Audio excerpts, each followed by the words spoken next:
नमस्कार विद्यार्थी मित्रांनो, महाराष्ट्र एक्झाम या यूट्यूब चॅनलवर आपल्या सर्वांचं स्वागत आहे। आज आपण या व्हिडिओमध्ये पहा पोलीस भरतीसाठी सराव प्रश्नसंच पाहणार आहोत आणि हा जो आहे हा आपला चौथा भाग असणार आहे।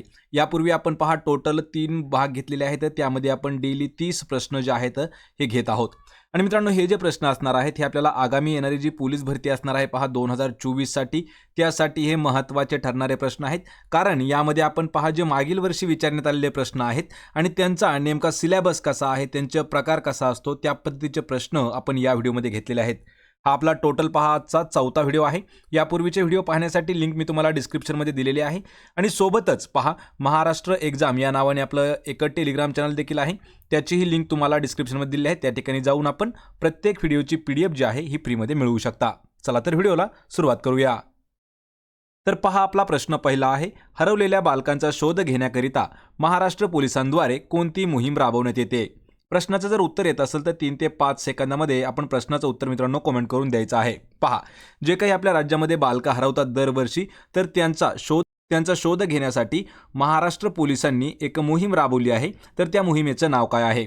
आणि हा जो प्रश्न आहे हा प्रश्न पहा आपल्याला 2019 मध्ये विचारण्यात आला होता आणि या प्रश्नाचं उत्तर होईल पर्याय क्रमांक 1 तर ऑपरेशन मुस्कान हे जे आहे हे ऑपरेशन आहे जे की महाराष्ट्र पोलिसांद्वारे राबवलं जातं राज्यातील हरवलेल्या बालकांचा शोध घेण्यासाठी। पर्याय क्रमांक 1 आपलं उत्तर होईल। प्रश्न क्रमांक 2 आहे, भारतीय दंड संहिता 1860 चा कायदा खालीलपैकी कोणी तयार केलेला आहे? मित्रांनो, हे सर्व जे प्रश्न आहेत पहा यामध्ये आपण 30 जे प्रश्न घेतलेले आहेत हे टोटल प्रश्न आपल्याला कोणत्या ना कोणत्या भरतीसाठी विचारण्यात आलेले प्रश्न आहेत, लक्षात ठेवा। त्यामुळे हे प्रत्येक प्रश्न जे आहेत हे इम्पॉर्टंट प्रश्न ठरणार आहेत। तर पहा या ठिकाणी काय आहे, भारतीय दंड संहिता 1860 चा जो कायदा आहे हा कोणी तयार केला? आणि या प्रश्नाचं उत्तर होईल पर्याय क्रमांक 4 तर लॉर्ड मेकॉले हा जो एक इंग्रज अधिकारी आहे यांनी सुरू केलेला आहे पहा भारतीय दंड संहिता 1860 चा कायदा। पर्याय क्रमांक 4 आपलं योग्य आन्सर होईल। प्रश्न तिसरा आहे, संगणक परिभाषेच्या संदर्भात वापरल्या जाणाऱ्या शॉर्टकट या शब्दाचा नेमका अर्थ काय होतो? प्रश्न मित्रांनो हा महत्त्वाचा आहे, कारण हा प्रश्न आपल्याला विचारला होता पहा 2021 ला झालेली जी आरोग्य विभागाची भरती आहे त्यासाठी हा प्रश्न विचारण्यात आलेला होता। जो कम्प्युटरमध्ये शॉर्टकट असतो पहा, जो डेस्कटॉपवरती कधी कधी एखादा जर आयकन असेल तर त्याच्या पुढं समोर शॉर्टकट या नावाने असा शब्द दिलेला असतो, तर तो शॉर्टकट नेमका काय असतो? तर या ठिकाणी समजून घेण्याचं आहे की ज्यावेळी एखादं विशिष्ट बटन आपण प्रेस करतो आणि ते प्रेस केल्याच्या नंतर एखादा प्रोग्राम जो रन होतो, लक्षात ठेवायचे, त्याला म्हटलं जातं पहा शॉर्टकट। लक्षात ठेवा, म्हणजेच पर्याय क्रमांक 3 विशिष्ट कळ या ठिकाणी कर झालेला आहे, या ठिकाणी कळ असा शब्द आहे। कळ म्हणजेच एक प्रकारे बटन, एखादं विशिष्ट बटन दाबून दिलेली जी सूचना असते त्याला म्हटलं जातं पहा शॉर्टकट। म्हणजे यामध्ये आपल्याला जर सांगायचं झालं तर पहा जे विंडोज 11 आहे किंवा विंडोज जे आहे त्यामध्ये विंडोज प्लस जर आपण हा जो शॉर्टकट वापरला पहा विंडोज प्लस हा जर शॉर्टकट वापरला आपण तर आपल्याला माय कम्प्युटर किंवा धिस PC जे आहे हे ऑप्शन ओपन होतं।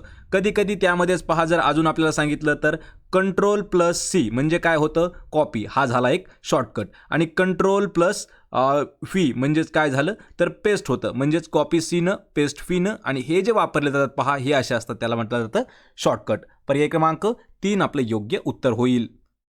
प्रश्न क्रमांक 4 आहे, किंमत वाढीचे नियंत्रण करणे हे कोणत्या पंचवार्षिक योजनेमध्ये प्रथमच जाहीर केले गेलेले उद्दिष्ट आहे? प्रश्न इम्पॉर्टंट आहे। प्रश्न काय आहे, किंमत वाढीचं नियंत्रण करणं। पहा किंमत वाढीचं नियंत्रण करणं हे आहे खालीलपैकी कोणत्या पंचवार्षिक योजनेमध्ये सर्वात पहिल्यांदा जाहीर करण्यात आलं होतं?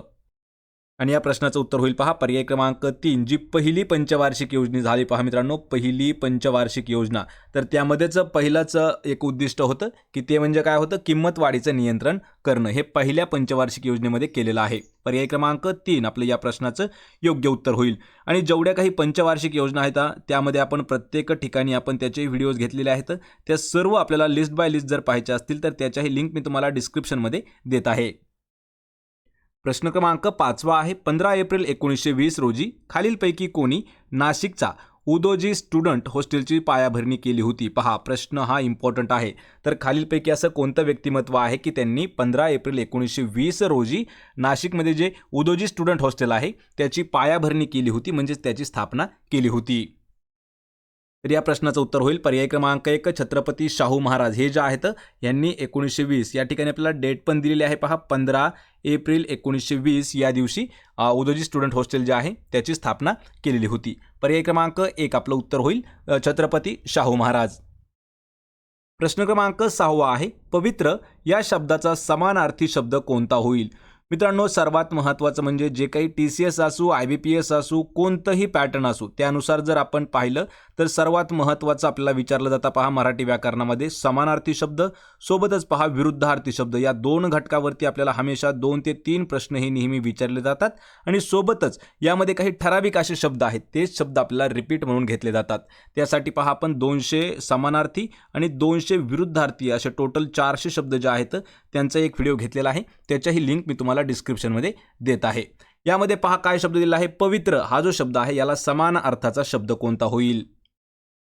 तर याचं उत्तर होईल पहा पर्याय क्रमांक 2 तर पवित्रला पुनीत हा जो शब्द आहे हा समानार्थाचा शब्द असेल। या ठिकाणी अशुद्ध जो आहे तो शुद्ध या शब्दाचा विरुद्धार्थी शब्द आहे लक्षात ठेवा आणि पर्ण हा जो आहे हा पान या शब्दाचा समानार्थी शब्द आहे आणि पुनीत म्हणजे काय तर पवित्र। पर्याय क्रमांक 2 आपलं या प्रश्नाचं योग्य आन्सर होईल। प्रश्न क्रमांक 7 आहे भारतात हायस्पीड ग्रामीण ब्रॉडबँड नेटवर्क असणारा कोणता पहिला जिल्हा बनलेला आहे। मित्रांनो प्रश्न हा देखील महत्त्वाचा आहे कारण हा प्रश्न आपल्याला पालघर पोलीस भरतीसाठी विचारण्यात आलेला हा महत्त्वाचा प्रश्न होता। भारतामध्ये हायस्पीड ग्रामीण ब्रॉडबँड नेटवर्क असणारा पहिला जिल्हा कोणता आणि या प्रश्नाचं अचूक उत्तर होईल पर्याय क्रमांक 3 तर इडुक्की हा जो जिल्हा आहे हा येतो पहा केरळ या राज्यामध्ये आणि हा भारतातील पहिला हायस्पीड ग्रामीण ब्रॉडबँड नेटवर्क असणारा जिल्हा ठरलेला आहे। पर्याय क्रमांक 3 आपलं या प्रश्नाचं अचूक उत्तर होईल। प्रश्न क्रमांक 8 आहे भारतातील सर्वात प्राचीन उद्योग खालीलपैकी कोणता आहे असे मानले जाते। मित्रांनो भारतामध्ये भरपूर उद्योग चालतात पण या ठिकाणी प्रश्न काय विचारला आहे की भारतातील सर्वात प्राचीन म्हणजे काय तर सर्वात जुना असणारा उद्योग खालीलपैकी कोणता आहे असं मानलं जातं आणि या प्रश्नाचं उत्तर होईल पहा पर्याय क्रमांक 1 जो ताग उद्योग आहे पहा ताग उद्योग जो आहे हा भारतातील सर्वात प्राचीन उद्योग आहे असं त्याला म्हटलं जातं। पर्याय क्रमांक 1 आपलं या प्रश्नाचं योग्य आन्सर होईल। प्रश्न क्रमांक 9 आहे अहमदनगर जिल्ह्यातील मोसंबी फळाचे संशोधन केंद्र खालीलपैकी कोणत्या तालुक्यात आहे। यापूर्वी आपल्याला प्रश्न विचारला होता पहा की खालीलपैकी कोणत्या जिल्ह्यामध्ये मोसंबी फळाचं संशोधन केंद्र आहे। त्यामध्ये पहा आपल्याला अहमदनगर जिल्ह्याचं देखील नाव दिलं होतं पण अहमदनगरमध्ये या ठिकाणी प्रश्न काय आहे अहमदनगर जिल्ह्यामधील मोसंबी फळाचं संशोधन केंद्र कोणत्या तालुक्यात आहे। तर पहा अहमदनगर जिल्हा आहे आणि जर तालुका कधी विचारला तर तालुका आहे पर्याय क्रमांक 3 श्रीरामपूर जो आहे यामध्ये आहे पहा मोसंबी फळाचं संशोधन केंद्र। पर्याय क्रमांक 3 आपलं या प्रश्नाचं करेक्ट आन्सर होईल। प्रश्न क्रमांक 10 आहे 8 जानेवारी 2021 रोजी तेलंगणा उच्च न्यायालयाच्या पहिल्या महिला मुख्य न्यायाधीश म्हणून कोणाची नियुक्ती करण्यात आली होती। हा जो प्रश्न आहे पहा हा करंट अफेअर्स 2021 मध्ये सुद्धा विचारण्यात आला होता आणि हाच प्रश्न आपल्याला जनरल नॉलेजमध्ये महत्त्वाचा प्रश्न ठरणार आहे। 8 जानेवारी 2021 रोजी तेलंगणा उच्च न्यायालयाच्या पहिल्या महिला मुख्य न्यायाधीश म्हणून कोणाची निवड करण्यात आली होती आणि या प्रश्नाचं उत्तर होईल पर्याय क्रमांक 4 तर हिमा कोहली ह्या ज्या आहेत ह्या 2021 मध्ये तेलंगणा उच्च न्यायालयाच्या पहिल्या महिला मुख्य न्यायाधीश म्हणून त्यांची नियुक्ती केली होती। पर्याय क्रमांक 4 आपलं उत्तर होईल हिमा कोहली। प्रश्न क्रमांक 11 आहे देशातील पहिली संत्री वायनरी नागपूर जिल्ह्यातील कोणत्या ठिकाणी प्रस्तावित होती। पहा संत्री वायनरी ही जी आहे लक्षात ठेवा ही देशातील विचारला आहे देशातील पहिली संत्री वायनरी नागपूर या जिल्ह्यामध्ये स्थापित आहे आणि ती नागपूर या जिल्ह्यामध्ये स्थापित आहे पण आपल्याला ठिकाण सांगायचं आहे। याचं उत्तर होईल पहा पर्याय क्रमांक 1 तर सावरगाव हे जे ठिकाण आहे हे नागपूरमध्ये आहे आणि या ठिकाणी देशातील पहिली संत्री वायनरी म्हणून स्थापित होणार आहे। पर्याय क्रमांक 1 आपलं उत्तर होईल। प्रश्न क्रमांक 12 आहे पैनगंगा वर्धा व वैनगंगा या नद्यांच्या संगमानंतर तयार होणाऱ्या सामायिक नदी प्रवाहाला काय म्हटले जाते। ती 3 नद्या दिल्या आहेत पहा पैनगंगा वर्धा आणि वैनगंगा या 3 नद्या ज्या ठिकाणी संगम पावतात तर संगम पावल्याच्या नंतर एक चौथी नदी तयार होते किंवा त्यांचा एक तिघांचा मिळून एक प्रवाह तयार होतो तर त्या प्रवाहाला काय म्हटले जाते आणि याचं उत्तर होईल ऑप्शन क्रमांक 4 तर प्राणहिता हा जो सामायिक एक प्रवाह आहे नद्यांचा प्रवाह ज्या की 3 नद्या त्या ठिकाणी मिक्स होतात वैनगंगा पैनगंगा आणि वर्धा तर या 3 नद्यांच्या सामायिक नदी प्रवाहाला म्हटलं जातं पहा प्राणहिता। ऑप्शन क्रमांक 4 आपलं उत्तर होईल। मित्रांनो, अशाच पद्धतीने पहा भारतातील जी काही नदी प्रणाली आहे आणि सोबतच आपल्या राज्यातील जी नदी प्रणाली आहे यावरतीही आपण महत्त्वाचे प्रश्न हे घेत आहोत. त्याचीही लिंक्स तुम्हाला मी डिस्क्रिप्शनमध्ये देत आहे. प्रश्न क्रमांक 13 आहे, महाराष्ट्रात खालीलपैकी कोणत्या प्रदेशात सर्वात अधिक जैवविविधता आढळते? पहा प्रश्न कोणता आहे, महाराष्ट्रातील खालीलपैकी असा कोणता प्रदेश आहे की त्या प्रदेशामध्ये सर्वात जास्त प्रमाणात जैवविविधता आढळते?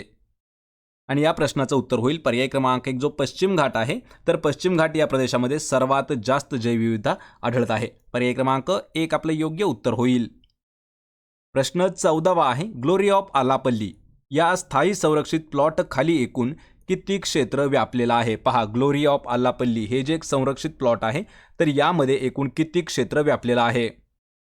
आणि या प्रश्नाचं उत्तर होईल पर्याय क्रमांक 3 तर एकूण 6 हेक्टर. लक्षात ठेवा, एकूण 6 हेक्टर क्षेत्र जे आहे हे ग्लोरी ऑफ आलापल्ली या प्लॉटने व्यापलेलं आहे. ऑप्शन क्रमांक 3 आपलं योग्य उत्तर होईल. प्रश्न क्रमांक 15 आहे, देऊळगाव राजा तालुक्यात खडकपूर्णा नदीवरील असलेल्या प्रकल्पाचे नाव काय आहे? हा मित्रांनो सर्वात महत्त्वाचा प्रश्न आहे, कारण हा प्रश्न आपल्याला बुलढाणा पोलीस भरतीमध्ये सुद्धा विचारण्यात आलेला होता आणि हाच प्रश्न आपल्याला अमरावती पोलीस भरतीसाठी सुद्धा विचारण्यात आलेला होता. लक्षात ठेवायचे महत्त्वाचा घटक म्हणजे काय आहे की जेवढ्या काही नद्या आहेत आपल्या राज्यामधील आणि त्या नद्यांवर असलेले जे काही प्रकल्प आहेत त्यावर हा प्रश्न इम्पॉर्टंट आहे. आणि देऊळगाव राजा तालुक्यामध्ये खडकपूर्णा नदीवर एक प्रकल्प आहे, त्या प्रकल्पाचं आपल्याला नाव कमेंट करून सांगायचं आहे. याचं उत्तर होईल पहा पर्याय क्रमांक 2 तर चोखा सागर. लक्षात ठेवा, चोखा सागर हे जे आहे हे खडकपूर्णा या नदीवरील असलेला प्रकल्प आहे. आणि तालुका जर विचारला आपल्याला, देऊळगाव राजा हा तालुका आहे. जर आपल्याला बुलढाणा जिल्हा जर विचारलं तर त्याला जिल्हा आहे पहा बुलढाणा. पर्याय क्रमांक 2 आपलं या प्रश्नाचं उत्तर होईल चोखा सागर. प्रश्न क्रमांक 16 आहे, कुठेही गेले तरी मनुष्य स्वभाव सारखाच या अर्थाची म्हण खालीलपैकी कोणती होईल? प्रश्न इम्पॉर्टंट आहे. मराठीमध्ये म्हणीवरती, वाक्प्रचारावरती, अलंकाराविषयी असे महत्त्वाचे प्रश्न विचारले जातात. त्यामध्येच हा प्रश्न विचारलेला आहे आणि हा प्रश्न 2018 मध्ये जवळपास 3 वेळा एकाच वर्षी विचारण्यात आलेला हा प्रश्न आहे. कुठेही गेले तरी मनुष्य स्वभाव सारखाच या अर्थाची म्हण आपल्याला कोणती आहे ते सांगायचे आहे. तर या प्रश्नाचं उत्तर होईल पर्याय क्रमांक 4 पळसाला पाणी तीनच ह्या म्हणीचा अर्थ होतो. लक्षात ठेवायचे, कुठेही गेले तरी मनुष्य स्वभाव सारखाच म्हणजे तुम्ही कुठेही जरी गेले तरी पळसाला पाणी तीनच असणार. त्याच पद्धतीने मनुष्य स्वभाव कुठेही जरी गेला तरी सारखाच असणार असा अर्थ होतो. ऑप्शन क्रमांक 4. प्रश्न 17वा आहे, महाराष्ट्रातील पहिले अधिकृत इलेक्ट्रॉनिक कचरा गोळा करण्याचे केंद्र हे कोणत्या ठिकाणी सुरू करण्यात आलेले आहे? आणि या प्रश्नाचं अचूक उत्तर होईल पर्याय क्रमांक 2 तर अंधेरी हे जे ठिकाण आहे या ठिकाणी आपल्या राज्यातील पहिलं अधिकृत इलेक्ट्रॉनिक कचरा गोळा करण्याचं केंद्र म्हणजे त्याला सेंटर म्हटलं जातं ते अंधेरी या ठिकाणी सुरू करण्यात आलेलं आहे. पर्याय क्रमांक 2 आपलं या प्रश्नाचं अचूक उत्तर होईल. प्रश्न क्रमांक 18वा आहे, गाडीच्या चाकांनी पडलेला रस्ता या शब्दसमूहासाठी खालीलपैकी कोणता योग्य शब्द वापरला जाईल? पहा, गाडीच्या चाकांनी पडलेला रस्ता या शब्दसमूहासाठी योग्य शब्द कोणता असेल? आणि या प्रश्नाचं योग्य उत्तर होईल पहा पर्याय क्रमांक 1 तर त्याला चाकोरी असं म्हटलं जातं. पहा, चाकोरी जे की गाडीच्या चाकांनी पडलेला असतो तो रस्ता आणि त्या रस्त्यावरून वाहतूक केली जाते काही ठिकाणी तर त्याला चाकोरी असं म्हणतात. पर्याय 1 आपलं उत्तर होईल. प्रश्न क्रमांक 19 आहे, महाराष्ट्रातील सर्वात मोठा कागद कारखाना खालीलपैकी कोणत्या जिल्ह्यामध्ये स्थित आहे? महाराष्ट्रामध्ये असणारा सर्वात मोठा कागद कारखाना कोणत्या जिल्ह्यात आहे? या प्रश्नाचं उत्तर होईल पहा पर्याय क्रमांक 3 तर चंद्रपूर हा जो जिल्हा आहे पहा मित्रांनो, चंद्रपूर जिल्हा. तर चंद्रपूर या जिल्ह्यामध्ये आपल्या राज्यातील सर्वात मोठा कागद कारखाना आहे. या ठिकाणी अजून एक प्रश्न विचारलेला आहे आपल्याला की खालीलपैकी कोणत्या जिल्ह्यामध्ये सर्वात जास्त सिमेंट कारखाने आहेत? तर ते देखील पहा चंद्रपूर याच जिल्ह्यामध्ये आहेत. त्यामुळे हा प्रश्न थोडासा इम्पॉर्टंट आहे आणि चंद्रपूर जिल्ह्याची जर आपल्याला विशेष माहिती पाहिजे असेल तर त्याही आर्टिकलची लिंक आपण डिस्क्रिप्शनमध्ये देत आहेत म्हणजे तुम्हाला चंद्रपूर या जिल्ह्याविषयी महत्त्वाची माहिती जी आहे ती लवकर उपलब्ध होऊन जाईल. प्रश्न क्रमांक 20 आहे, महिला व बालकांना सायबर गुन्ह्याबाबत माहिती देण्यासाठी कोणत्या राज्य सरकारने सायबर सेफ विमन कार्यक्रमाची सुरुवात केलेली आहे? हा प्रश्न आपल्याला करंट अफेअर्सवरती देखील विचारला गेलेला आहे आणि हाच प्रश्न आपल्याला GK मध्ये सुद्धा विचारण्यात येत आहे. तर पहा, महिला व बालकांना सायबर गुन्ह्याबाबत माहिती देण्यासाठी कोणत्या राज्य सरकारने सायबर विथ वुमेन या कार्यक्रमाची सुरुवात केलेली आहे? आणि या प्रश्नाचं उत्तर होईल पहा पर्याय क्रमांक 1 तर महाराष्ट्र हे जे राज्य आहे पहा महाराष्ट्र राज्य सरकारने महिलांना आणि बालकांना सायबर गुन्ह्याबाबत अधिक माहिती देण्यासाठी सायबर सेफ वुमन कार्यक्रम जो आहे हा सुरू केलेला आहे. पर्याय क्रमांक 1 आपलं उत्तर होईल पहा महाराष्ट्र राज्य. प्रश्न क्रमांक 21 आहे खालीलपैकी कोणत्या राज्यात प्रथमच पशु किसान क्रेडिट कार्ड वितरित करण्यात आलेलं आहे. पहा पशु किसान क्रेडिट कार्ड हे कोणत्या राज्यामध्ये देण्यात आलेलं आहे. या प्रश्नाचं योग्य उत्तर होईल पहा पर्याय क्रमांक 4 जो हरियाणा राज्य आहे. हरियाणा या राज्यामध्ये सर्वात पहिल्यांदा आपल्या देशामध्ये पशु किसान क्रेडिट कार्ड जे आहे हे देण्यात आलेलं आहे. पर्याय 4 आपलं योग्य उत्तर होईल हरियाणा राज्य. प्रश्न क्रमांक 22 आहे महाराष्ट्राच्या सातारा, कोल्हापूर आणि सांगली या जिल्ह्यांमधून प्रवाहित होणाऱ्या नदीचे नाव काय आहे. मित्रांनो महाराष्ट्रातील जो नदी प्रणाली हा टॉपिक आहे पहा तो सर्वात इम्पॉर्टंट असा टॉपिक आहे आणि यावरती आपल्याला नेहमी हे प्रश्न विचारले जातात. त्यापैकीच हा प्रश्न आहे पहा सातारा, कोल्हापूर आणि सांगली या जिल्ह्यांमधून खालीलपैकी कोणती नदी प्रवाहित होते. आणि या प्रश्नाचं उत्तर होईल पर्याय क्रमांक 3 तर जी कृष्णा नदी आहे पहा कृष्णा नदी ही 3 जिल्ह्यांमधून नदी वाहते सातारा, कोल्हापूर आणि सांगली. आणि हा जो प्रश्न आहे हा प्रश्न आपल्याला विचारण्यात आलेला होता पहा पुणे पोलीस भरतीसाठी आणि सोबतच पहा SRPF साठी सुद्धा हा प्रश्न विचारण्यात आलेला आहे. प्रश्न क्रमांक 23 आहे वृक्षवल्ली आम्हा सोयरे वनचरे या प्रसिद्ध काव्याची रचना खालीलपैकी कोणी केली आहे. वृक्षवल्ली आम्हा सोयरे वनचरे हे जे काव्य रचना आहे ही कोणाची आहे. या प्रश्नाचं अचूक उत्तर होईल पर्याय क्रमांक 2 तर संत तुकाराम महाराज यांची काव्य रचना आहे पहा वृक्षवल्ली आम्हा सोयरे वनचरे. पर्याय क्रमांक 2 आपलं या प्रश्नाचं योग्य उत्तर होईल. प्रश्न क्रमांक 24 आहे घागरा नदीचे नाव बदलून त्यास कोणते नाव देण्याचा निर्णय उत्तर प्रदेश सरकारने घेतलेला आहे. पहा या ठिकाणी सर्वात महत्त्वाचा प्रश्न आहे पहा प्रत्येक ठिकाणी नाव बदलाबदलीमध्ये आपल्याला कन्फ्यूज होत आहे. या ठिकाणी घागरा या नावाची एक नदी आहे पहा घागरा या नदीचं नाव बदलून ठेवण्यात येणार आहे आणि हा जो निर्णय आहे हा UP सरकारने घेतलेला आहे. पण त्या घागरा नदीचं नाव बदलून त्याला काय ठेवण्यात येणार आहे. पर्याय क्रमांक 3 तर सरयू नदी जी आहे हे असं नाव ठेवण्यात येणार आहे. पर्याय क्रमांक 3 आपलं योग्य उत्तर होईल.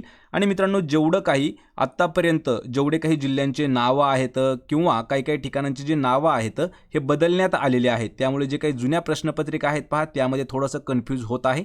त्यामुळे आपण जेवढे काही नावं चेंज केलेले आहेत आणि त्यांचं नवीन नाव आणि जुनं नाव असं त्यावर एक देखील व्हिडिओ घेत आहोत. प्रश्न 25 आहे भारतातील पहिले केंद्रीय सहकार मंत्री म्हणून कोणाची नियुक्ती करण्यात आलेली होती. या प्रश्नाचं उत्तर होईल पर्याय क्रमांक 1 तर अमित शहा यांची भारतातील पहिले केंद्रीय सहकार मंत्री म्हणून नियुक्ती करण्यात आलेली आहे. आणि सध्या अमित शहा जे आहेत पहा हे आपल्या देशाचे गृहमंत्री आहेत अमित शहा. आणि नरेंद्र मोदी हे जे आहेत नरेंद्र मोदी आहेत पहा पंतप्रधान. लक्षात ठेवायचं हे दोनच पदं थोडेसे इम्पॉर्टंट आहेत. जर आपल्याला कदाचित राष्ट्रपतीवरती काही जर आलं तर राष्ट्रपती ह्या ज्या आहेत सध्याच्या द्रौपदी मुर्मू ह्या सध्या आपल्या देशाच्या राष्ट्रपती आहेत. सोबतच ह्या दुसऱ्या महिला राष्ट्रपती ठरलेल्या आहेत पहा दुसऱ्या महिला राष्ट्रपती. पहिल्यावरती विचारलं तर प्रतिभा देवी सिंग पाटील ह्या ज्या आहेत ह्या पहिल्या महिला राष्ट्रपती ठरलेल्या आहेत. पर्याय क्रमांक 1 आपलं उत्तर होईल अमित शहा भारतातील पहिले केंद्रीय सहकार मंत्री. प्रश्न 26 आहे खालीलपैकी कोणत्या राज्यामध्ये स्टॅच्यू ऑफ इक्वॅलिटीचे अनावरण करण्यात आलेले आहे. पहा या ठिकाणी मित्रांनो 26 ते 30 प्रश्न हे जे असणार आहेत हे टोटल आपण करंट अफेअर्सचे प्रश्न घेतलेले आहेत. पहा स्टॅच्यू ऑफ इक्वॅलिटी हे कोणत्या ठिकाणी त्याचं अनावरण करण्यात आलं आहे. तर या प्रश्नाचं उत्तर होईल पर्याय क्रमांक 2 तर तेलंगणा हे जे राज्य आहे यामध्ये अनावरण केलेलं आहे पहा स्टॅच्यू ऑफ इक्वॅलिटीचं. पर्याय 2 आपलं योग्य उत्तर होईल. प्रश्न 27 आहे खालीलपैकी कोणत्या राज्यात 3ऱ्या क्रमांकाच्या क्रिकेट स्टेडियमची पायाभरणी करण्यात आलेली आहे. पहा खालीलपैकी असं कोणतं राज्य आहे की त्या राज्यामध्ये 3ऱ्या क्रमांकाच्या मोठं असणारं जे क्रिकेटचं स्टेडियम आहे त्याची पायाभरणी केली जात आहे.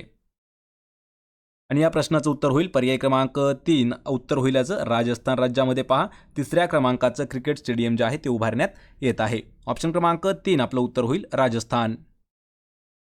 प्रश्न क्रमांक 28 आहे 15 फेब्रुवारी हा दिवस शहीद दिवस म्हणून साजरा करण्याची घोषणा कोणत्या राज्यानं केलेली आहे. पहा या ठिकाणी लक्षात ठेवायचंय 15 फेब्रुवारी हा जो दिवस आहे हा शहीद दिवस म्हणून साजरा करण्याची जी घोषणा आहे ही कोणत्या राज्य सरकारद्वारे करण्यात आली आहे. या प्रश्नाचं उत्तर होईल पर्याय क्रमांक 1 जे बिहार राज्य सरकार आहे पहा तर बिहार या राज्यामध्ये 15 फेब्रुवारी हा जो दिवस आहे हा शहीद दिवस म्हणून साजरा केला जाईल. पर्याय 1 आपलं उत्तर असणार आहे. प्रश्न 29 आहे. नॉर्ड स्ट्रीम 2 ही गॅस पाईपलाईन कोणत्या दोन देशादरम्यान आहे? पहा, गॅसची पाईपलाईन आहे, तिचं नाव लक्षात ठेवा, नॉर्ड स्ट्रीम 2 ही गॅस पाईपलाईन कोणत्या दोन देशांदरम्यान येते? याचं उत्तर होईल पहा पर्याय क्रमांक 4, तर रशिया आणि अफगाणिस्तान या दोन देशांच्या दरम्यान आहे पहा गॅस पाईपलाईन, तिचं नाव आहे नॉर्ड स्ट्रीम. लक्षात ठेवा, NORD, नॉर्ड स्ट्रीम 2 असं नाव आहे त्या गॅस पाईपलाईनचं. पर्याय क्रमांक 4 आपलं योग्य उत्तर होईल. या व्हिडिओचा आपला शेवटचा प्रश्न आहे. नैसर्गिक शेतीला प्रोत्साहन देण्यासाठी नाबार्डने कोणता कार्यक्रम आयोजित केलेला आहे? पहा, नैसर्गिक शेती जी नॅचरल फार्मिंग आहे त्याला प्रोत्साहन देण्यासाठी नाबार्डने एक कार्यक्रम आयोजित केला आहे आणि त्या कार्यक्रमाचं नाव आहे पर्याय क्रमांक 2, जीवा असं नाव त्याचं ठेवण्यात आलेलं आहे. ऑप्शन क्रमांक 2 आपले योग्य उत्तर होईल. तर मित्रांनो, हे होते पहा आपले 30 इम्पॉर्टंट असणारे प्रश्न. या 30 पैकी किती प्रश्नाचे उत्तर आपल्याला देता आलं हे मला कमेंट करून नक्की सांगा. व्हिडिओ जर आवडला तर व्हिडिओला आपल्याला लाईक करा, मित्रांमध्ये व्हिडिओ शेअर करा आणि आपल्या महाराष्ट्र एक्झाम या यूट्यूब चॅनलला देखील सबस्क्राईब करून ठेवा. सोबतच महाराष्ट्र एक्झाम या नावाने आपलं टेलिग्राम देखील आहे, त्यालाही जॉईन करा, म्हणजे तुम्हाला त्या ठिकाणी प्रत्येक व्हिडिओची PDF फ्रीमध्ये उपलब्ध करून दिलेली आहे. आणि सोबतच पहा, naukriinsider.com या नावाने आपली वेबसाईट देखील आहे, त्यावरही आपण महत्त्वाचे परीक्षेच्या संदर्भातले पोस्ट टाकत असतो. त्या ठिकाणी जाऊन आपण त्यालाही व्हिजिट करायचं आहे, म्हणजे आपल्याला त्या ठिकाणी थोडीफार माहिती अजून जास्त मिळेल. आपण भेटूया पुढच्या एका अशाच नवीन व्हिडिओमध्ये. तोपर्यंत जय हिंद, जय महाराष्ट्र.